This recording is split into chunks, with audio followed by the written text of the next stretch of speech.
Bhojpuri cinema के superstar Pawan Singh को BJP के द्वारा बड़ा झटका लगा है। दरअसल आपको बता दूं कि पवन सिंह को बीजेपी के द्वारा आसनसोल से उम्मीदवार घोषित किया गया था, लेकिन वहीं पवन सिंह ने उससे चुनाव को लड़ने से साफ इनकार कर दिया था। लेकिन अब खबरें सामने आ गई है कि पवन सिंह के बजाय एसएस अहलूवालिया को बीजेपी के द्वारा आसनसोल से उम्मीदवार खड़ा किया गया है। लेकिन अब सवाल यह है कि भोजपुरी सिनेमा के सुपरस्टार पवन सिंह अब इसके बाद क्या करेंगे?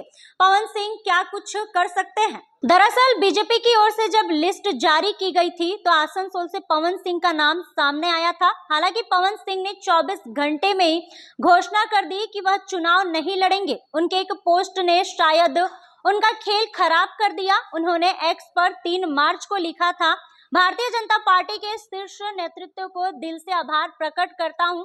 पार्टी ने मुझ पर विश्वास करके आसनसोल का उम्मीदवार घोषित किया, लेकिन किसी कारणवश मैं आसनसोल से चुनाव नहीं लड़ पाऊंगा। हालांकि पवन सिंह ने घोषणा तो कर दी कि वह चुनाव नहीं लड़ेंगे। इसके 10 दिन बाद 13 मार्च को उन्होंने एक्स पर फिर एक पोस्ट किया। उन्होंने लिखा, मैं अपने समाज, जनता जनार्दन और मां से किया हुआ वादा पूरा करने के लिए चुनाव लड़ूंगा।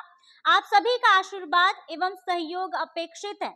जय माता दी। हालांकि इस पोस्ट में उन्होंने यह नहीं बताया था कि वह किस सीट से चुनाव लड़ेंगे। ऐसे में अब जब बीजेपी ने दूसरे प्रत्याशी को मौका दे दिया तो सवाल उठता है कि क्या पवन सिंह निर्दलीय किसी सीट से चुनाव लड़ेंगे? बता दें कि पवन सिंह को पहला झटका तभी लग गया था जब बीजेपी की प्रचार लिस्ट से उन्हें बाहर कर दिया गया। कई भोजपुरी स्टार के नाम थे, लेकिन पवन सिंह का नाम नहीं था। ऐसे में जिस तरह से पवन सिंह ने पहले इनकार किया और फिर कहा कि वह चुनाव लड़ेंगे, ऐसे में सवाल है कि क्या बीजेपी को पवन सिंह का यह व्यवहार पसंद नहीं आया? अब देखना होगा कि पवन सिंह की क्या प्रतिक्रिया सामने आती है। तो जैसा कि भोजपुरी सिनेमा के सुपरस्टार पवन सिंह को बीजेपी के द्वारा बड़ा झटका लगा है। बीजेपी के द्वारा आसनसोल से पवन सिंह को सीट दिया गया था, लेकिन पवन सिंह ने उसे चुनाव को लड़ने से इनकार कर दिया था। लेकिन अब वही एसएस अहलूवालिया को आसनसोल का सीट दे दिया गया है। तो सवाल सिर्फ अब यही है कि क्या पवन सिंह को बीजेपी के द्वारा दरकिनार कर दिया गया है? क्या पवन सिंह को बीजेपी से एकदम बाहर निकाल दिया गया है? तो अब देखना होगा कि इन सबके बाद अब पवन सिंह क्या कुछ कह सकते हैं, पवन सिंह की क्या प्रतिक्रिया आएगी। बाकी इस पूरे मामले को लेकर, पवन सिंह को लेकर आपका क्या कुछ कहना है, आप लोगों की क्या राय है, कमेंट बॉक्स में अपनी राय दें। फिलहाल इस खबर में बस इतना ही। ऐसे ही तमाम खबरों के लिए बने रहे हमारे साथ और देखते रहे फर्स्ट बिहार झारखंड। धन्यवाद।